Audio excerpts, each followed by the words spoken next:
Music is an outflowing of that culture, intertwined and an integral part of funerals and weddings and parties. It's a very important part of that. Welcome back to the Drum Show podcast. We're going to be talking about learning new styles of drumming. How do we do that? How do we go about engrossing ourselves, engulfing ourselves, engorging ourselves, I don't know if that makes sense, with a new style of music, whether that be, I play rock, mostly I want to get into a little bit of country drumming. I play country music and I want to get into a little bit of Latin music. I want to start to learn the blues. How do we begin to do that? That's kind of what I want to break out. Learning new styles of music is not just learning some notes on a page. It's not just, this is not going to translate a style to me. Matter of fact, they'll say, with a swung feel, they'll try to relate it to songs that maybe you can reference, in the feel of, whatever song. They'll try to call it a style, like in the feel of salsa, or this is a songo, or this is a, reggae, whatever it may be. Okay, what does that mean? Those are just words. And what I like to help students understand is that any form of music has a culture behind it. And that culture has helped shape how that music sounds and how that music feels and all of that. And so when it comes to learning a style of music, a genre of music, let's say you want to learn new wave. That's a specific genre of music, and that music is different than, let's say, the punk movement that came out in the late 70s, early 80s. They were overlapping, and that punk movement is different from the grunge movement, although they're all related to that punk movement, and they were all offshoots of that, hardcore, ska-core, skater punk, like all those are offshoots of this one culture. But new wave is definitely different than punk rock. A little bit of overlap, not as much as some other styles, right? And along with, let's stay with punk rock, but a lot of people would view that as a world rhythm or a style of music. But I think any group that has a culture behind it and a music that represents that culture, we need to dignify it by studying that. And we can go into hip-hop. And whenever you hear hip-hop artists talk about, and rappers talk about the hip-hop culture, that's very big. A lot of people don't know that the hip-hop culture came up side by side with the punk rock culture, because they were both outcasts. They were both not accepted. And that's why you see some crossovers in the early 80s of like punk rock and some rap, or rock and rap. Like, why was that happening? Right? We don't know unless we study that culture. So with every new style of music, there is a culture that goes behind it. Why is the blues what the blues is? Why do they sing about the things they sing about? Why are the chord changes the way they are? What's the correlation between a fast blues shuffle and a slow 12/8 blues? We can talk for days on that. And a lot of it has to do with culture. One of near and dear to my heart. I lived in New Orleans for 3 years. I grew up an hour and a half from New Orleans, and so always in that area down there, South Mississippi. And then I popped over there, got my first full-time professional gig when I was 19. I started playing professionally at 15, and then took it full-time 19, and was there for about 3 years before I went back to college and finished up my degree. Learning the New Orleans feel, or second line, I had tried to do that before, and I just sounded like the whitest white piece of paper on the drums. It just was, it lacked all understanding of what it was. So I moved down there, and I started playing. And I remember I would come in early. The club owner was a drummer, and I was in an apartment at the time, and I said, hey, I'd like to practice. Can I come in while the bartenders are setting everything up, and could I practice for 30 minutes, an hour? And he's like, yeah, sure, it's fine. I mean, I'm sure I annoyed the bartenders. I know I did, but it's fine. And he was a drummer, and he would be sitting up listening to me in his office. And I remember for a certain amount of time, I was trying to learn the second line feel. And I was playing along to Hey Pocky Way by the Meters. this one particular day, and he came down laughing. He's like, "No, it's not like that." And then he sat down and proceeded to start playing a groove that just put me under the table. It was so deep. I was like, man. And then I sat down and played the same notes, and it wasn't right. It didn't sound right. Why? Why was that? I was playing the same notes. It wasn't just like, well, you need to spend some more time with it. Not really. What helped me learn second line was learning the history of second line. So kind of a history lesson of like, where did this come from? Why does it have some South American rhythms? Why does it have some African rhythms in there? Why is that happening? Where did this term second line come from? It came from the funerals they used to have, right? The first line of the funeral when they were going to bury the dead would be the mourners. The second line was the band. And on the way to I'm paraphrasing a history here, but on the way to bury those people, they would be playing funeral dirges. And on the way back, and funeral dirges and hymns and those types of things. On the way back, to lighten up the mood, the band would play a more lively version of that song. And that's where you get When the Saints Go Marching In and other songs like it that are traditional spirituals. That's a hymn, traditional spiritual songs that are now, well, they called it second line music because the second line of people in that line of that procession was the band. And it was the second line, right? The first line was the mourners. Understanding history like that, understanding how the people talked and how it feels in the summer. Like if anybody's ever been in New Orleans in the summer, it's miserably hot and humid. Most of the year it's miserably hot and humid, not just the summer. But people that live there know that. So how it feels, how the culture, their personalities, how the food tastes. New Orleans is this unique place that has their own food, their own dialect, their own music, their own types of art. All of those go into, what does Cafe Du Monde smell like at 2 a.m? What does it feel like to walk the Mississippi River in an afternoon? All of these things contribute to that musical style. So I kind of stopped trying to learn the style. I kind of lost my practice time during the day. I moved to a place where I could practice and moved on from other things. I wasn't playing second line all the time. I was playing top 40 music.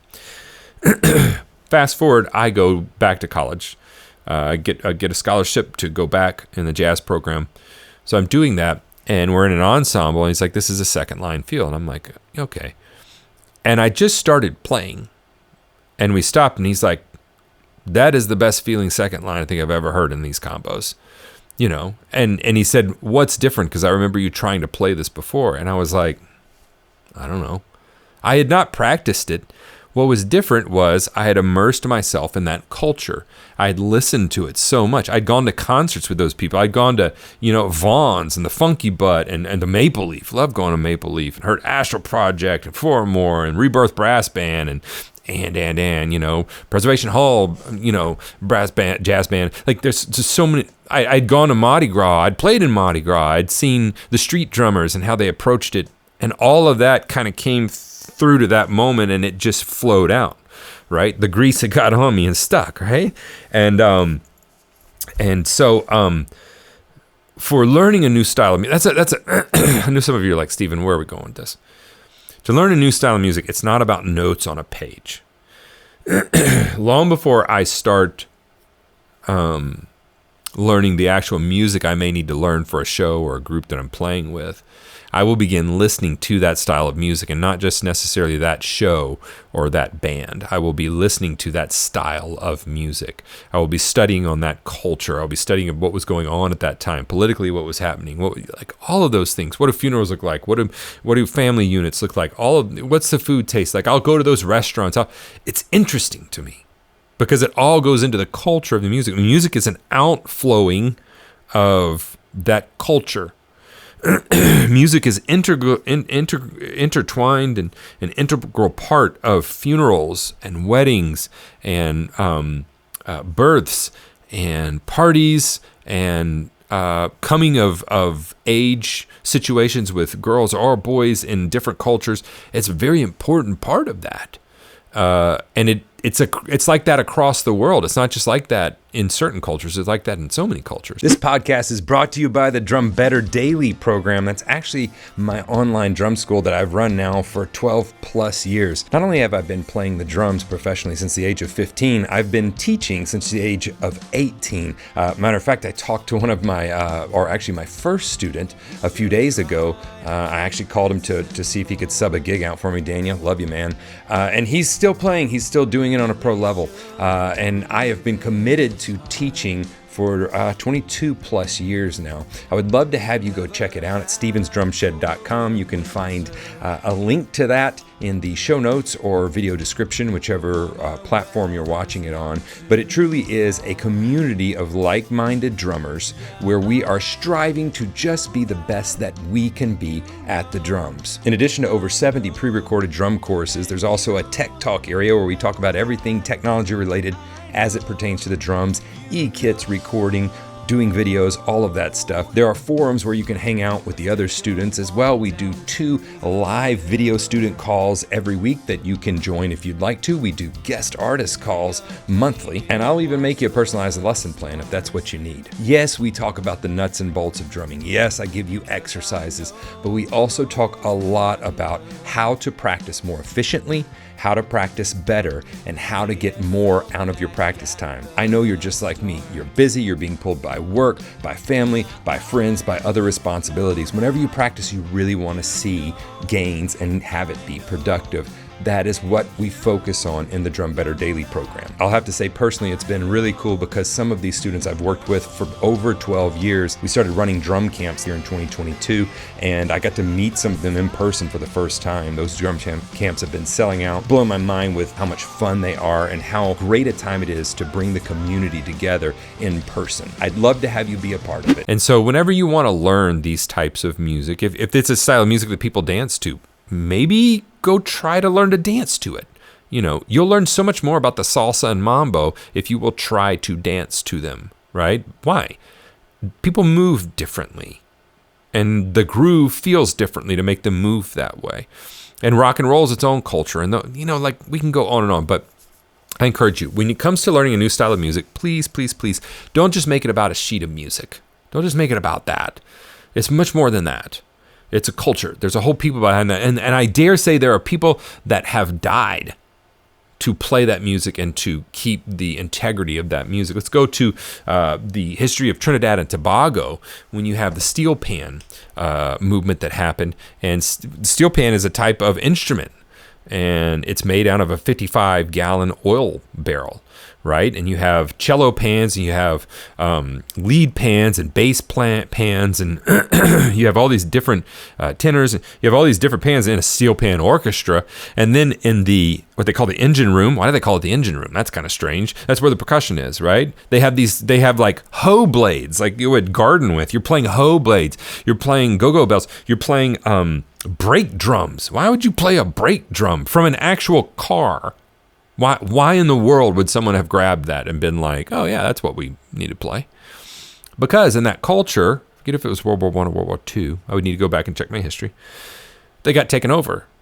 And they essentially took all the cultural things away from them and took all of that away. It was a complete takeover.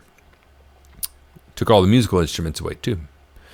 And from my understanding, and whenever they left behind all this debris from a war. You had tanks, you had, Jeeps, and you had parts and oil barrels everywhere. And you know what they found out they could do? They could hammer out the bottom of those oil barrels and make different tones and play them with a rubber stick, a stick with rubber on the end of it. And it made these, I call them barking tones, very soft tones if you play them softly. Steel pans are not something you can play extremely loud. They bark at you. It's this metallic, barking type sound. But you play them very soft, so you can't. It's a very soft music, if you will, but a very energetic music. And then they were pulling brake drums off of cars and tanks. They were pulling hoe blades and garden materials to make instruments. They made all these instruments. They made a song form. And so without understanding the history of that, you don't understand why that is the deal. you know, or why would a lot of those songs be, you know, like one of them is Sugar Bum Bum, you know, why are these songs about partying and they talk a lot about women's butts and that song style. Why? But if you see it's an island culture and if you have a beach around you all the time, I guarantee I'm gonna be like in a bay, you know, sun's out, guns out, right? What's they're saying? Like, it's very usual to go to California or go to an island and people are just in bathing suits all day. I mean, that's not an abnormal thing. The sun's out, it's hot, there's a beach right there. Maybe we'll get in the water. I don't know, right? So the culture, reggae is the same way. Like the culture of reggae, you can go all through Bob Marley's music. Why does he sing about the things he's singing about? Go back and study the Jamaican history to understand this stuff, okay? To understand the Rastafarian movement and all that. Like, go back and study. Don't just make it about notes on a page. Music's much more than that. We cheapen it when we only try to learn the notes on the page and then try to interpret someone's life work, like trying to interpret Bob Marley's life work, because it wasn't about the notes on a page. There was a message behind what Bob Marley was trying to do. So, all of that to say, learn the history, learn so much more about it than the notes. When you're not practicing the drums, there's so much that you can do to understand why music sounds the way it sounds. And I'm still learning this. I watched the other day, my wife had been out of town. I think she thinks I'm way more interesting when she's out of town than I actually am. And she's like, so what are you doing? And I was like, well, I'm watching this documentary on the early rock revolution that happened in New York. And we're talking about the Strokes and the Hives and the Yeah Yeah Yeahs and a billion other bands that came out of there. And it's called Meet Me in the Bathroom. There's a great book I'd read. It's about this thick, interviews with those people. As a culture, there was a reason that you had music coming out of there he's like LCD Sound System, but then you also had a group like The National, and then they get into the details of like, oh no, so like The National and you know several Vampire Weekend, they were like from the other side of town. Grizzly Bear, they're from the other side of town. There was like more college educated, smaller type of thing. You know, their music was a little bit smart, and it has a different vibe and feel just by being separated by different parts of the sound. Why did LCD Sound System work with the Strokes? Why did the dance feel start coming into some of that rock and roll? You only understand it if you dive into the culture of that time.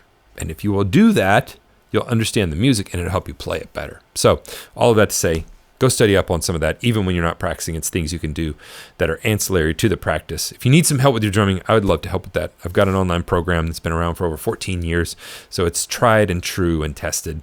And I promise we can get you to the next level, whatever that looks like for you, whether that's just playing songs in your basement, that's playing out with a band, or that's touring or playing at your local church, whatever that looks like for you. I'd love to help you get you there.